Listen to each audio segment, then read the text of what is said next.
Yeah, so on the 30th of September, it'll be Limb-Girdle Muscular Dystrophy Awareness Day. Um, I normally do these interviews where I ask questions and members of the Muscular Dystrophy Foundation of South Africa give their answers and share their lives. But today we're going to do it a little bit differently. Um, I have Eric Anderson here, who is a good friend of mine. Um, but let's introduce him first before I let the cat out of the bag.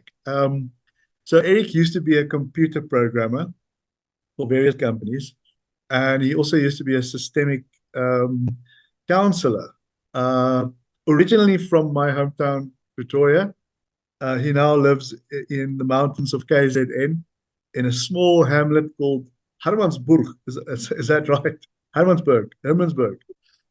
And with his wife, Crystal, and his son, Nicholas, they live there. I think it's close to Great Town, isn't it? Hmm. Yeah, yeah. But Eric is also the chairperson for the national board of the Muscular Dystrophy Foundation of South Africa and a member of the uh, community advisory board for limb-girdle muscular dystrophy. That's a little bit more global, where they kind of bridge pharmaceutical companies with communities globally. Of course, Eric represents South Africa in that. Welcome, Eric. Thank you so much for your time. Marinus, it's good to see you. It's good to be here. Yeah, it's always good to see you. We normally speak on WhatsApp. We share ideas on WhatsApp and voice notes. And yeah, we rarely do this kind of thing for fun. Because WhatsApp for other people, WhatsApp is an irritation if someone leaves long voice notes, and for us, it is actually great because we can send voice notes and share ideas, and we can get to it when we have time. So yeah, Yeah. yeah. So good. So I think, today, let me just kick off. Today we're going to look at Eric and I sort of have notes, and we're going to compare notes, and we're not going to have the interview. We're going to sort of have a discussion, and the discussion will be around finding solutions, the resilience that limb-girdle muscular dystrophy patients have, and the adaptability. And then we're going to talk about all of the gaps and stuff we had to invent or get someone else to invent over the years. So yeah, Eric, let's kick off. I mean, where do these skills come from? It's a mindset. Where do you think they come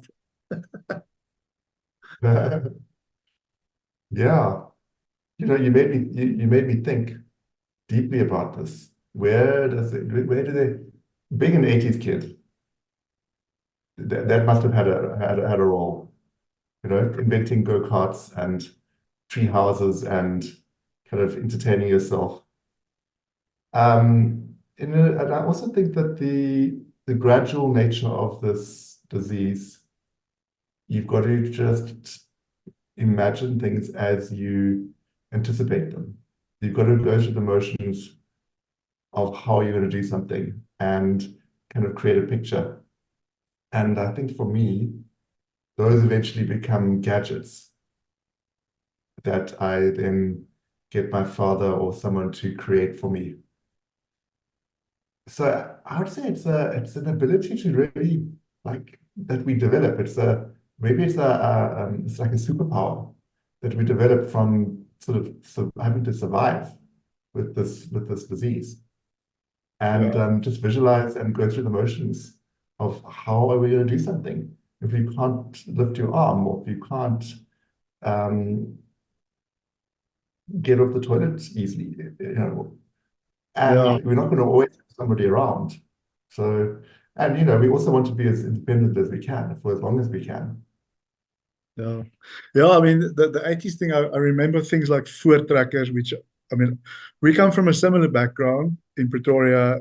Although I was in an Afrikaans school, primary and high school, where you were in the English schools, there was some difference there, but they mostly, there was similarity. And without getting into the politics of things, just from a practical perspective, I remember voortrekkers and Cub Scouts and learning to do things, going off on camps and learning to do things on your own in teams. I mean, I remember like being 10 years old in the middle of nowhere, and now you have to, in a team, go find your way by just looking at the stars at night.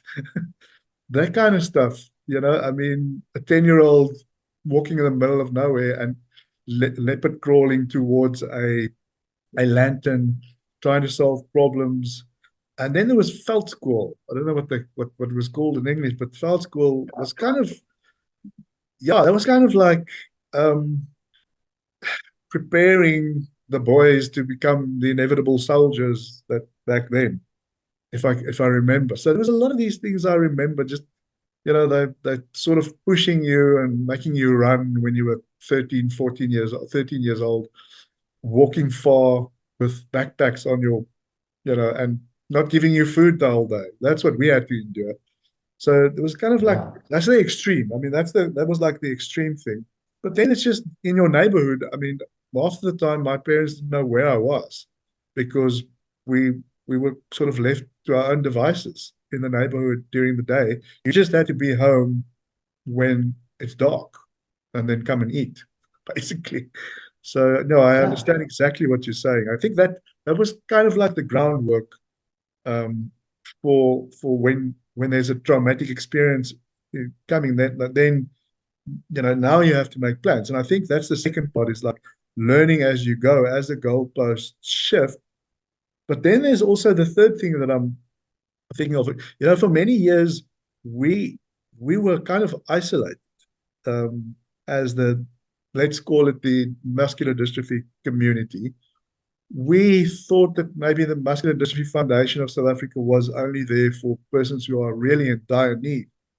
But those of us who went on with our lives were kind of isolated.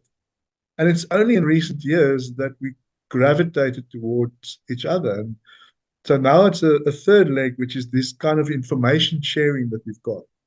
And there's a lot Mm. of things that I've learned from you and vice versa. So yeah, I think that's also another thing, that the information sharing.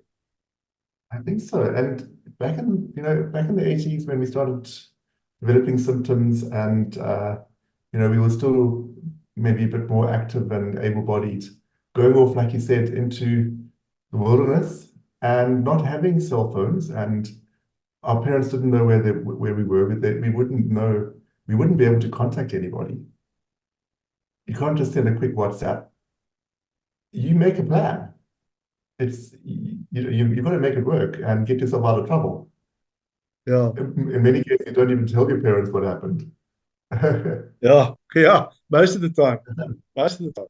But I mean, in the 90s, I remember the first gadget that I got was just a basic thing because I was I was diagnosed a little bit later than you in the 90s.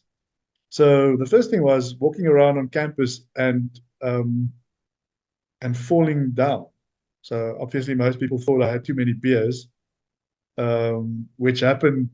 Sometimes it coincided, like you had a Ah, few beers and then you fell down, but not all of the time. Like, and so people thought, okay, this guy's drunk or something. Now you had to make a plan because your drop foot walk is giving you issues. And I came up just with something simple like get a cane. And we had these cool canes, like Sting canes, that song Englishman in New York where he walks with a cane yes. by his side. I had that kind of cane, but it had a knife inside. So that kicked off this long journey of starting to make plans.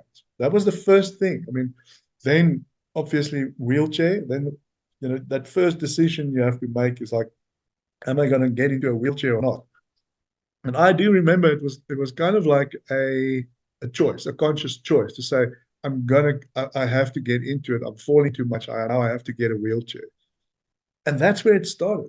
I mean, that's where the whole process started of making plans. And I remember very, very vividly that I was so naive that I thought that you can just go and buy a wheelchair from, I don't know if you remember Dion's Brooklyn. There was like, you could buy anything there.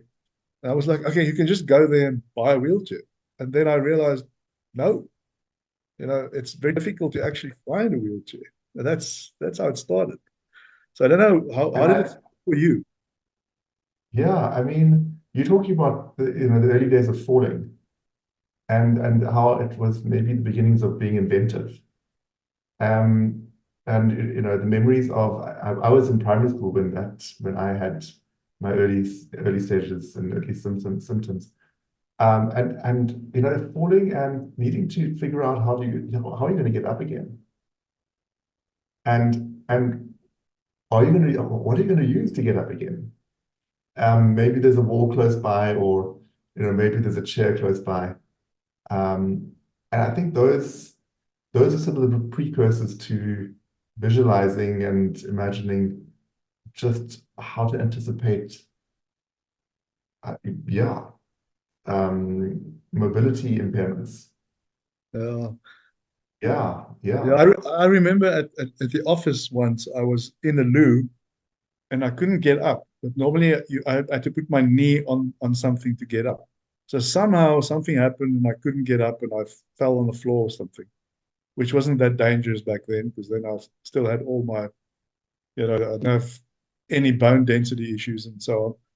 So I crawled all the way out of the loo because I think it was on a Saturday or something. There was I did some work, extra work, but there was no one around, and I crawled from the loo, out of the loo, into the hallway to the nearest sofa, and then I could sort of get on my knees and get myself up. So it's kind of like yeah, that was my reality. And it happened quite a few yes. times after that as well. I mean, at a, I was at a holiday home. My friends had a holiday home, and I rented it for a while. Well, I stayed there for a while, actually for free. And so I was there for maybe 2 weeks, and then my an ex-girlfriend of mine would come after that. But I was for 2 weeks. I was on my own, so I had no assistance. And I also remember I Mm. fell off my wheelchair and I had one of those electric cuties, the small one, the small scooters. And I also dragged myself up, kind of like the ramp, and then disassembled the electric scooter and then put it and pushed myself towards the nearest sofa with you know with everything slowly pushing it to the sofa, assembling it again and getting onto it. That's the kind of I mean, crazy that's stuff. it. And thinking back on those days, I was stubborn, hey? Yeah. I didn't let anybody help me. I was going to get up on my own and I was going to do these, and I would do crazy things like that and stay on my own. I did something similar in McGregor, and I just took myself off there, flew down on my own, stayed at a resort, and I realized that cooking and doing those sort of things was a little bit more difficult. So I just boiled a whole lot of eggs, and I took a bag of apples down and crackers. And that was my lunch and my dinner until I got so fed up with it that I went to a restaurant. But I think that was, anticipating again, how am I going to do this? Oh, let's just boil a whole lot of eggs. Not thinking actually that I would get like really like, I don't want to see another boiled egg or apple in my life again. Yeah, I mean, and then of course, um, yeah, it gets more complicated over time. I mean, it used to be just the problem was just going outside where it's so in your house, it would be everything would be a safe space. It would be worked out at the beginning, or you really didn't have any issues because it was not that problematic. But when you went out, that was the big problem for me. I remember, you know, the first time I can remember realizing that it's going to be a problem for me in my career is when I went to the Midtown Attorneys Association. I had to do something there, and I couldn't get in there because I couldn't drag myself like I normally do up the stairs because they didn't have railings. So then I realized, if there's no railings, I can't get up here. I had to get my father to go and deliver the documents. But then I realized, okay, this is now becoming a problem. Um, but those things, you could solve with a wheelchair or not going to a Mm. specific place. Um, So yeah, what are your views on your on the wheelchair choices that you made and how did you Yeah, I mean, like you, I sort of I pushed myself to a point where it was really necessary for me to use a manual wheelchair. And I really did resist it. But then I got to a point where the gains were more positive than the downside. And this has happened with many of the stages of the progression of the disease, where I resisted and I resisted, and then I actually do it, and I realized that it's actually such a big relief, and it takes away so much stress that I then actually quite happy to start with a wheelchair. So yeah, in the early days of using a manual chair, the same with you. I tell people that I was the only disabled person that I knew at yeah that in that time. yeah There was only I, one other guy. He was an old man who had Parkinson's. But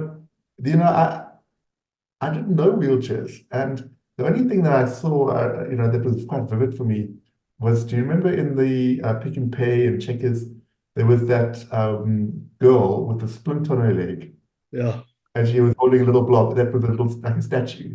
yeah when it was still called And the Cripple Association of yeah, South Africa. It was really that was yeah, the name of the of the organization. and she was standing there with a little box, and you had to put money in there. It And she makes was me feel sorry for her. really looking very, very, I don't know what the word is, but like pathetic, almost like, like very, very, Yeah, and you felt sorry for her. That was that's yes, that's the look they were going for, you know. Yeah, that was it. And maybe if you make her look miserable enough, everybody will feel exactly. sympathetic and want to give her some money. Exactly. Yeah, and I also But had yeah, yeah, go ahead. so, so those stages, I mean, I was in a manual wheelchair for a very long time, and you know how it is where you can still stand, you can still get into the car on your own. Um, you don't need a transfer board. So I think some of the inventiveness at that stage really, I remember having quite a lot of trouble with the brakes on the wheelchair because I would push quite hard on it as I stood up. Yeah, Um, so I would have to find ways to sort of walk my hand up on the door of the car so that I could grab and hold, rather than pushing on the wheelchair. Otherwise, it's going to kind of disappear underneath me. yeah, And then walk my hand, uh, over the seat and then kind of plonk yourself down. Um, so I actually was able to do many things with that walking your hand technique, like, t turning on light switches. I mean, it was a time when there was no smart switches. mm, Internet was just a very basic concept. Um, yeah, so now these days, I think we'll probably talk about that where we have smart switches and internet full time. yeah. I mean, Um, definitely. I mean, I had a when I had when I bought my SUV, it had one of those railings at the top where you could put your surfboard on. So I actually held on to that railing for dear life and sort of maneuvered myself to the back, opened the hatchback, sat down, took out the wheelchair, and that was like a ritual.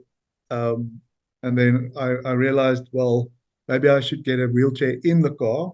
So I had a wheelchair in the car and one waiting for me. Um, I think in the beginning it was just one waiting for me in my house, and then later on I had one at work as well. So I had one at my house, I had one in my car, and I had one at work. So I had three wheelchairs. And so I didn't need to sort of take it out. I just drove there, got out into my wheelchair, I would leave it. And that's the way in which I solved it back then. I realized not yeah, everyone can afford three wheelchairs, but that's the easiest. It was just the easiest for me living on my own. And it yeah, just became more difficult after that as my disease progressed because I couldn't get into my SUV anymore. And so I had to make a plan and I had to get a power chair. I mean, I still have video footage of the first time you got me into a power chair. Um, because I mean, I didn't want to. So I went to visit you in 2017 and you had a spare one. Someone transferred me. I can't remember who, but one of your assistants transferred me. And Mm, that's when the idea of, okay, now I have to get a power chair, but now how do I fit it into my car? So it's almost like you change to one, um, maybe a phase. Now you have to make plans to adapt to the next phase, and you have to adapt everything. All your plans you made over the years must now sort yes, of be changed. yeah, yeah. Something similar. Using the manual chair, I had a girlfriend who had a car that was too high. And Yeah, I'm very fortunate in that my dad is very handy in the workshop. And he then made me a box that I could put in the boot of her car. Then we would take it out, put it at the passenger side, and then somebody would lift me onto it in the wheelchair. And then I could be at the same height as the yeah, chair, the seat. Um, but then, like you said, you just got to adapt because yeah, I couldn't do that any longer. I had to use a board, but the problem with the boards is they would slip off. So then I put some Velcro onto the board so it wouldn't slip. Um, so yeah, and then the power chair.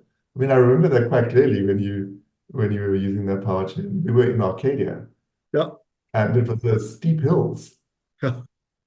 and It freaked we me were out cruising because around the steep hills. I didn't have the balance yet. I was used to my manual chair's balance, and it was just for me it felt like an adventure in there Yeah. by the Union buildings. Yeah, yeah. No, yeah. I mean, it was a real hazard, that maybe you would tip going up one of the steep hills. I actually went behind you to kind of hold the wheelchair with my wheelchair. Yeah, and people were staring like, "What the hell is going on here?" Yeah, So yeah, I mean, then of course that's the I mean, I obviously you didn't. When I kept on driving. I think that was something that helped me. But you also had to make plans in terms of traveling because you've got your wife driving or you've got someone that normally works for you that helps you drive. But that's also an adaptation. So it's kind of two different types of things. I had to continuously adapt with my driving, eventually getting a combi and a hoist. But getting those, learning those lessons, I could also sort of give you some idea of what I'm doing, and then you could also adapt as you went along, you know, with that with traveling, because traveling is becoming a little bit more difficult for you as well. So what have you done recently in terms of, yeah. of of traveling? You know, So you really did inspire me with your car and the way you went about it because it was a planned job, yeah, many months in the making, many years in the making, actually. yeah, And yeah, so what I went to did a lot of research about which car would actually suit me. And when I moved down to KZN, I decided, now the distances are greater. I must really invest in a car. So I bought a Caddy Maxi. So the Caddy that's the long wheelbase. Um, and I thought to myself, well, yeah, I could uh, maybe work on getting myself into the car, and maybe more easily.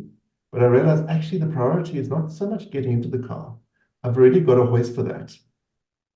There are many other gadgets that you can get that are super expensive, to get you into the car. But actually, the main thing is once you're in the car to be comfortable over distance. Um, and what was quite a big surprise about living here in the mountains is a lot of people here are very extremely handy. Engineers and electricians and carpenters. Um, I think it's because of the industry here. So I decided no, I needed an adjustable seat on my caddy on the passenger side.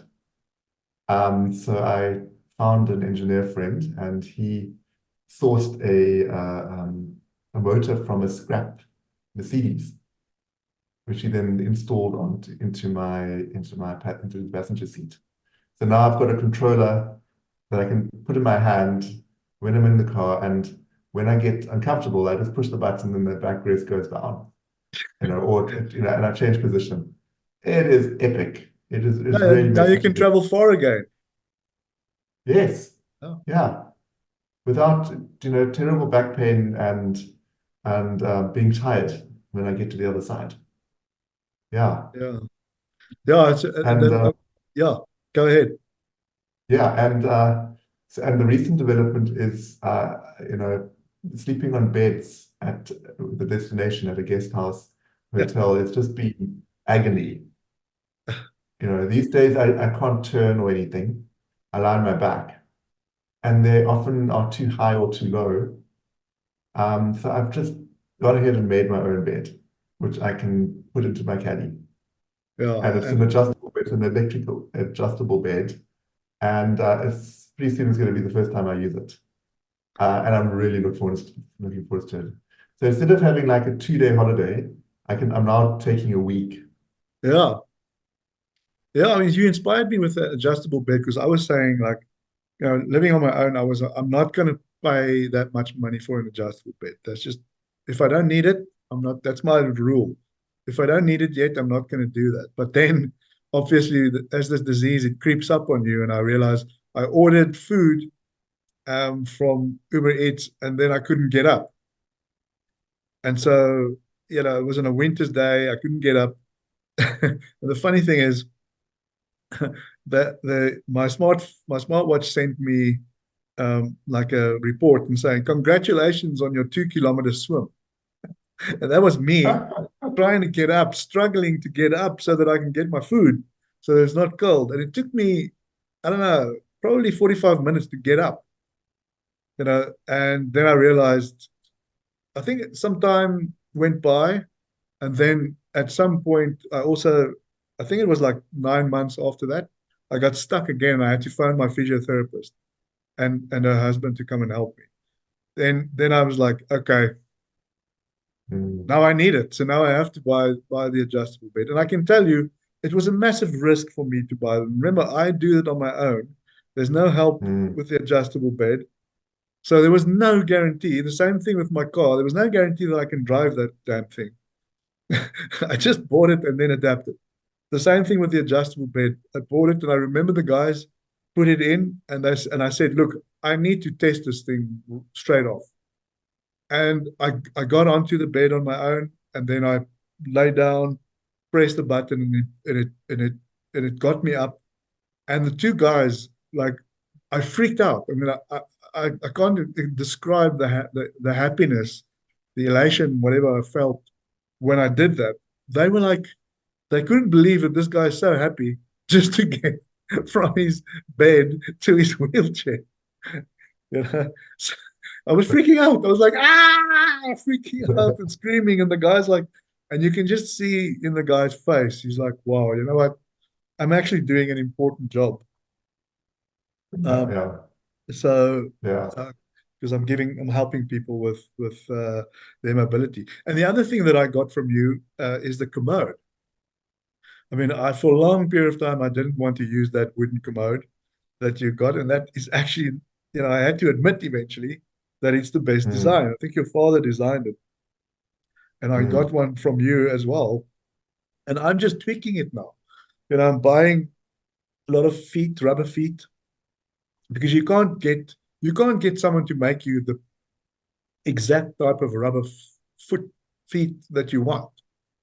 So you have to go mm, around going to Jalmar or whatever, going to all the different places, Chamberlain's, and trying and seeing which one works the best and what kind of feet works the best. That is the only way. I'm not even very technical.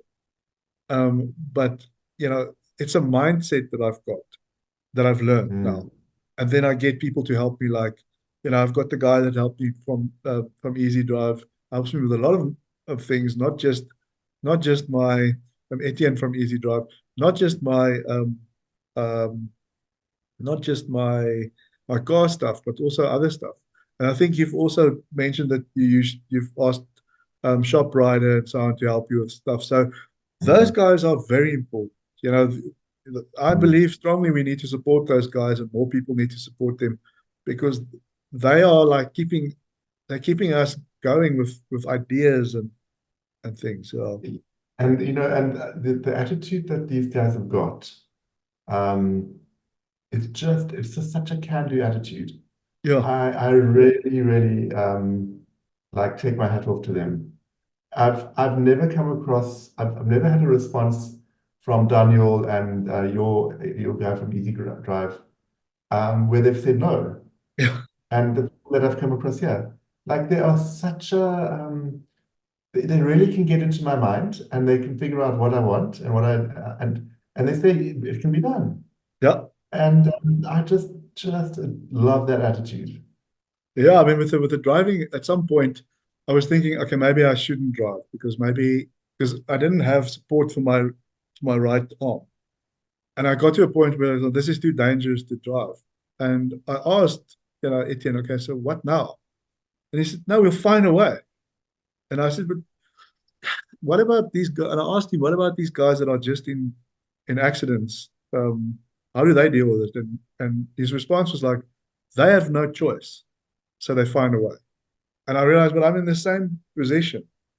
And I think the mind shift came when I was driving, um, and I saw some guy driving like, he's just robbed the bank very Mm, recklessly in the suburbs. And I'm like, I'm not the problem. You know, these that's the problem. I drive very, very carefully. And I've got these things that assist me.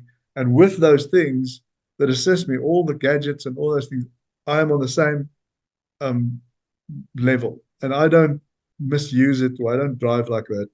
I'm actually very mm, careful because I'm worried about the disability thing that someone's going to use it against you at some point. So I'm very careful. And I think mm. that's the attitude one must have.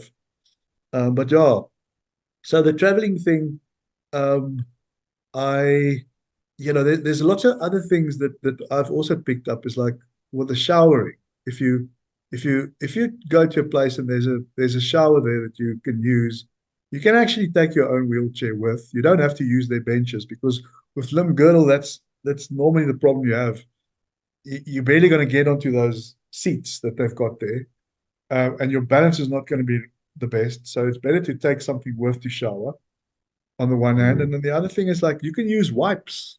I can use wipes for up to 3 days and be very clean. It's that mm. for me, it's the third day that I struggle with. But I mean, that's just me. That's just my own preference. So you have to find whatever works for you. Yeah, yeah. I use disabled travel website quite a lot when I travel. Um, but and what's nice about that website is it's got the measurements of the bed and the toilet and if there's a little step or if there's tight corners, it's and they've got photographs, which helps you to sort of get into imagine what you're going to get yourself into.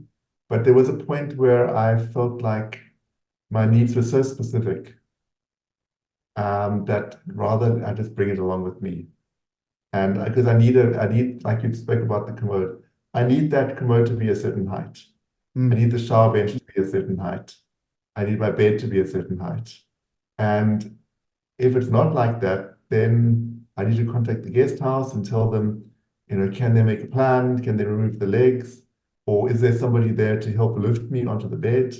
yeah, And I thought it's actually not such a big thing if you've got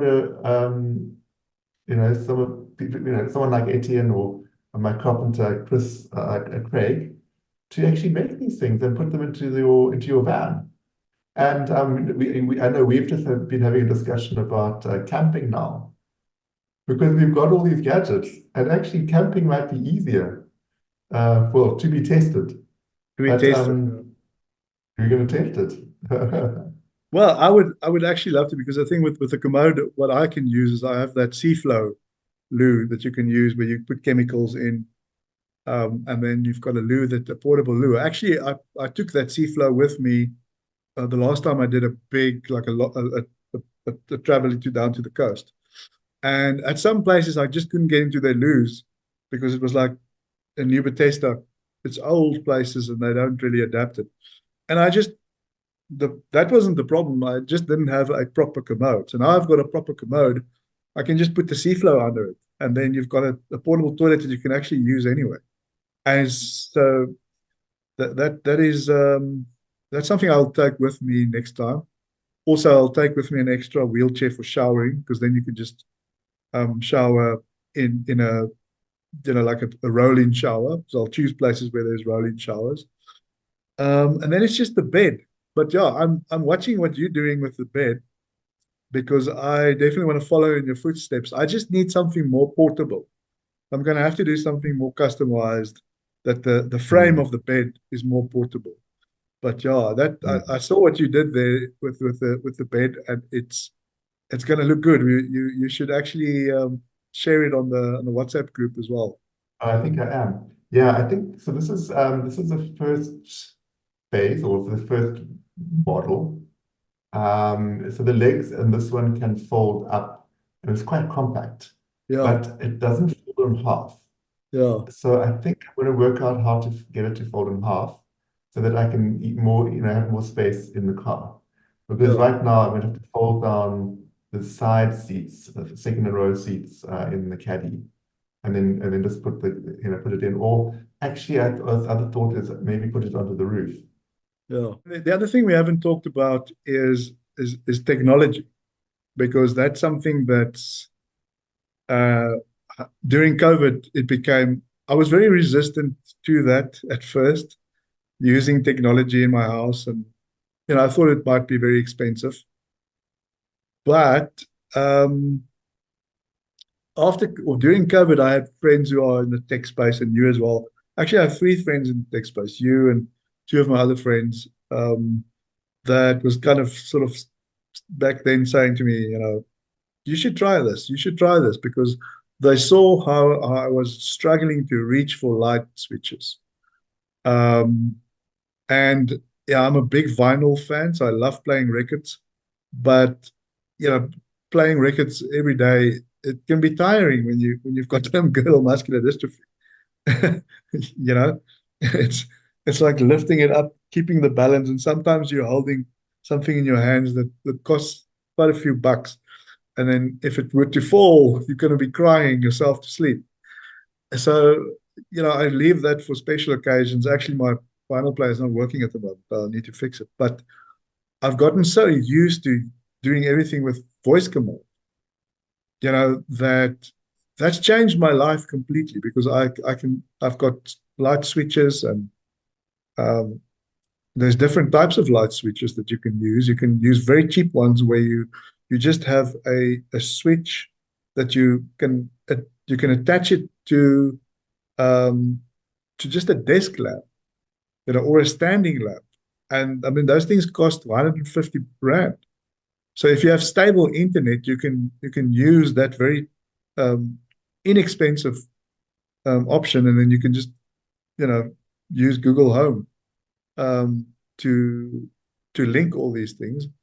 There are more expensive options like the actual light switch on the wall that you can replace. That's Wi-Fi, um, and also globes. You also get globes that you can Wi-Fi globes.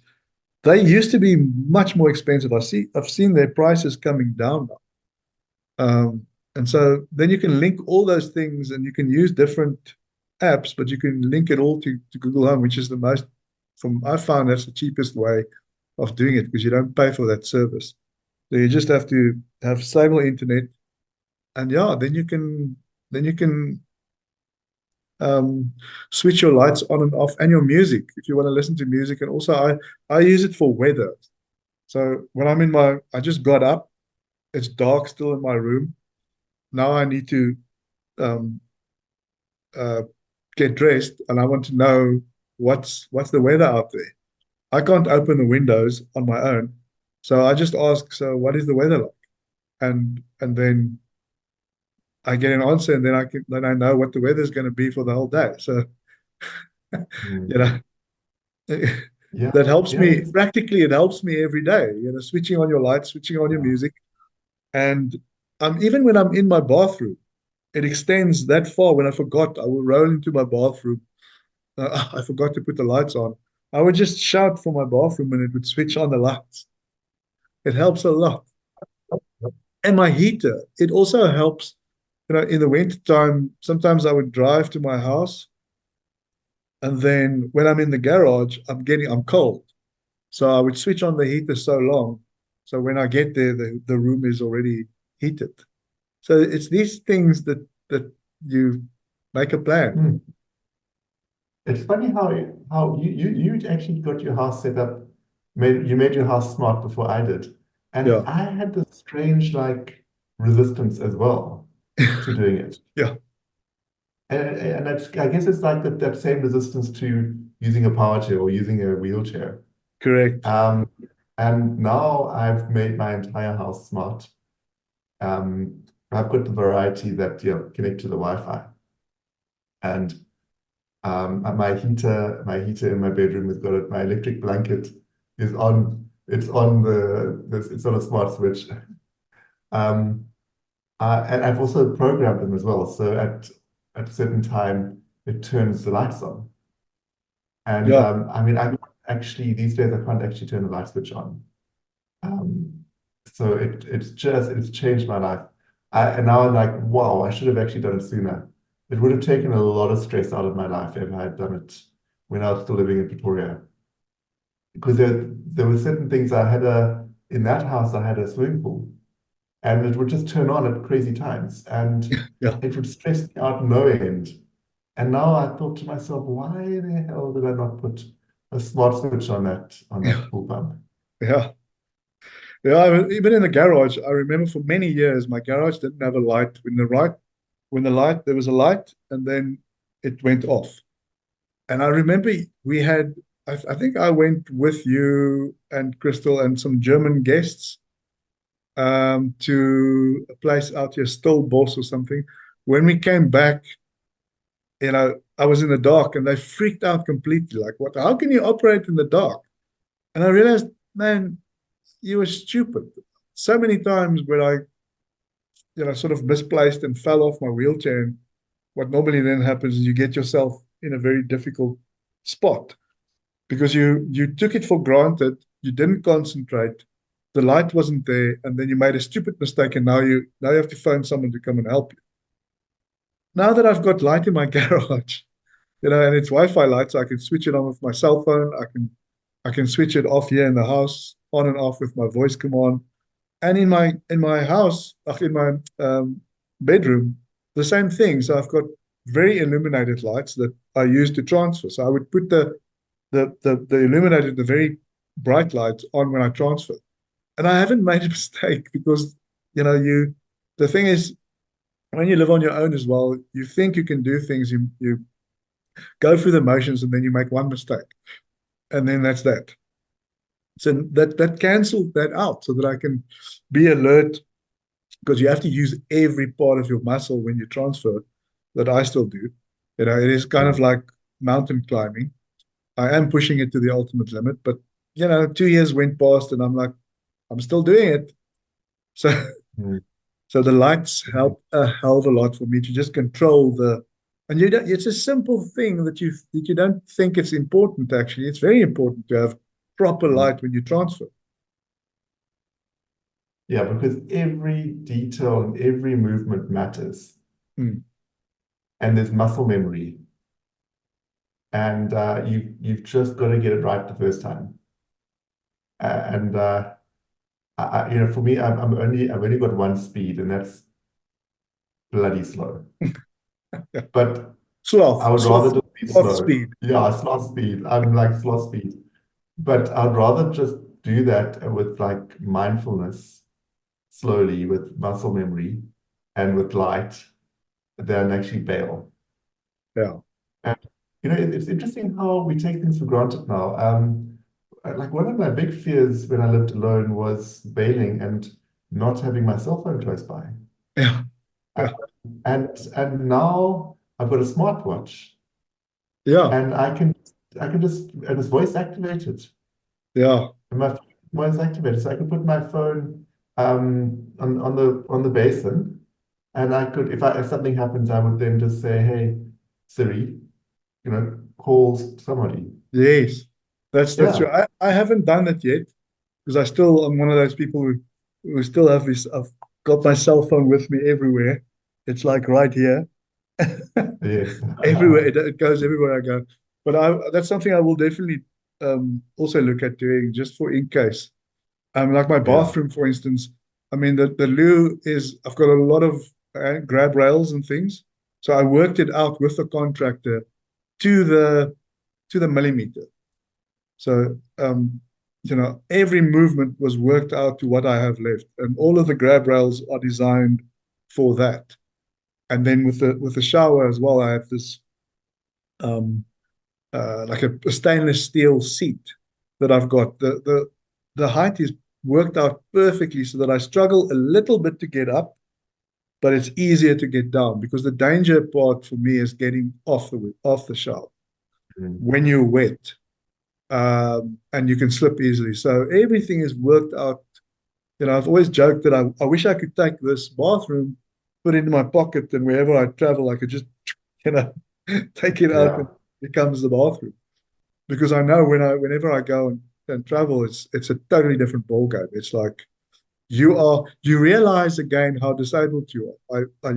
I made a video yeah, of my the last holiday that I went on to, and I was like, you are confronted again on exactly how disabled you are. But when you are at your house or where you've worked it out, it's like you don't even realize it anymore. It's like this is my yeah, life. Yeah, yeah, yeah. It's amazing that it's like your life, it just works. My life works so well at home because yeah, every millimeter has been thought yeah, of. yeah, Like, I've even got little ramps into the bathroom. And yes, when you go away, it's meant to be a holiday, yeah, but it just like brings your focus to, like in a dramatic way, to how you can't do stuff yeah, yeah. and how limited you are. Like, yeah. And that gets to And the caregiver situation as well. I mean, you've already adapted. That's something where you are far advanced from me. I'm sort of I've got my assistants and my that helped me in the past, but I've got my domestic worker who assists with a lot of those things. But it's part time. I don't need someone 24 hours, or I mean, you also don't need someone 24/7, but you need someone every day, which I don't yet. So it is something that I need to look at.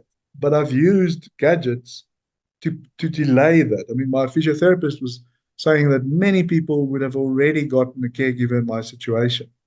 But because I can use these things and all of the gadgets and things that we've created over time, I'm extending that period as far as I can. So it's also a way of delaying the inevitable for a longer period of time. yeah, and also it's a way of keeping it's exercise. Oh yes, Like the Viktor Frankl and the the attitude that one does something. That's my go-to now. I feel like if I need to go to the toilet uh, 2 or 3 times because I've got like a runny tummy, rather than getting angry that I need to go to the toilet 3 times, it's difficult. I think, well, it's exercise. yeah, I'm being active. And the same with like getting in and out of the car, or it's a schlep, but rather than actually creating something that maybe makes it too easy, yeah, I just think, well, let's just do that little bit. yeah, Everybody has to exercise anyway. yeah. Sure, you know what? We can probably speak for hours and hours.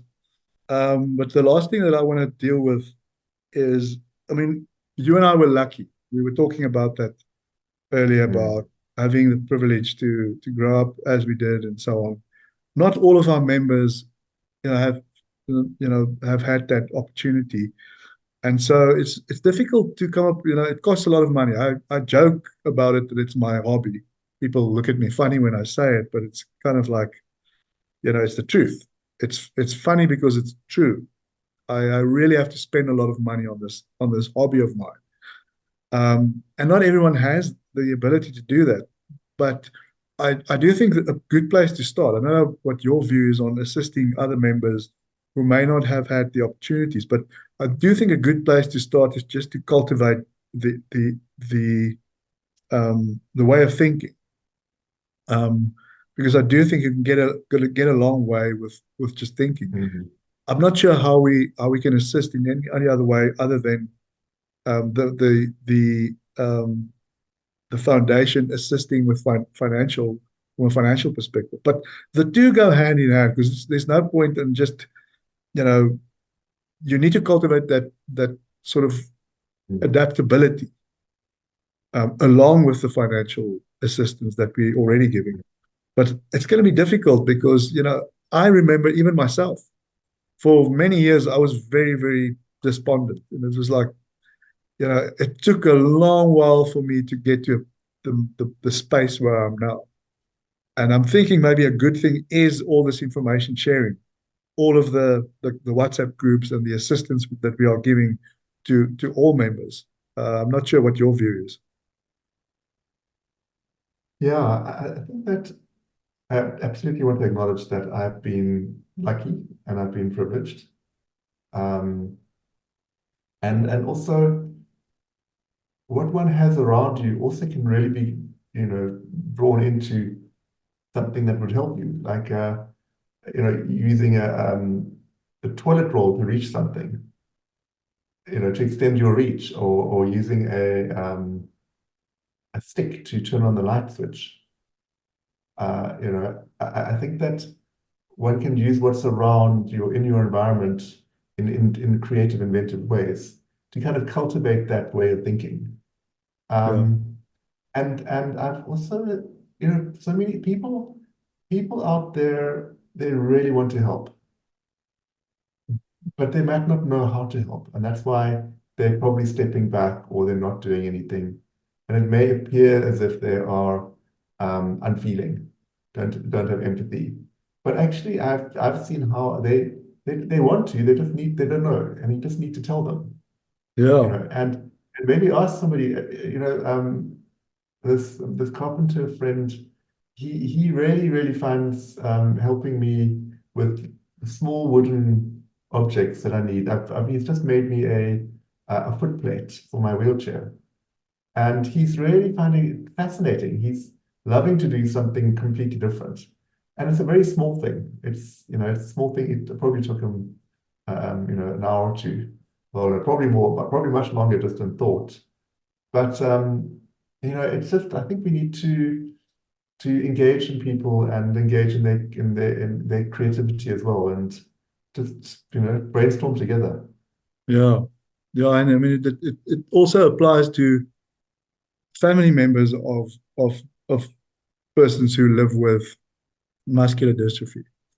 To cultivate that because they can help a lot. If there isn't, if it's a household where they can't afford all these gadgets and stuff, physical assistance is probably the best. But then it goes back to mentality or not mentality, but the way in which they adapt, the way in which they view things, and the way in which they and skills. And as you said, just learning, just teaching how to do it. You may have a very strong person who just doesn't know how to lift someone up, or even someone that isn't that strong. There are ways that you can lift someone up. Yeah. Yeah, Actually, I'd like to speak to this because it's actually a really interesting point. I've actually found that women assisting me are actually, I mean, generalizing, but a lot better than a super strong man. Because women, I think they're used to thinking about how to do things without having brute force. So yeah, they get into the motions of how are we going to do this? They use physics. yeah. I've had some terrible experiences with very powerfully built men who just think they can lift me under the arms and hoy me into the car. And it gets. I mean, at our tender age, you can really hurt stuff now. I mean, I've just Yes. come out of an injury of my tendons, and that was my own fault. I don't know what I did. I did something. I overextended myself either, with physiotherapy somewhere where I was doing something overtly too much, putting too much effort into it, or it was while I was transferring, or both. Now you can just imagine if someone put brute force into it, you can really hurt your tendons or even you know, your fracture your hip or something like that. I mean, that can happen as Mm. well.